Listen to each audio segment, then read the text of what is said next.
Goodbye forever to mosquitoes, thanks to this home trick of a neighborhood grandmother.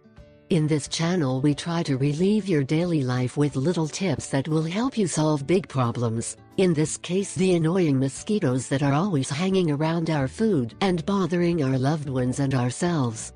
Do mosquitoes of fruit usually arrive first to the fruit bowl? Once you settle in, these unwelcome guests generally stay over the bill.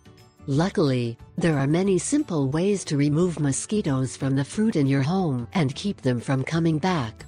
Mosquitoes are constantly buzzing around our heads, and even if nobody invites, they sit with us at our table in our delicious food. Let's help you avoid it with a few simple tricks and a very low cost. This is all you need other than water. 1.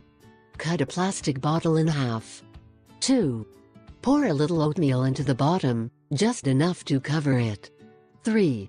Cut a ripe pear into pieces. 4. Put it next to the oats in the bottle. 5. Now fill with water until you have covered oats and pears. 6. Mix everything well with a fork or spoon. 7. Place the top of the cut bottle on top of the other half. 8. Place it in a visible place and you will see how it works. If you are going to spray toxic products, do so only when the room is well ventilated. Also, think about putting on a mask. This method is not recommended if you want it to be safe to breathe the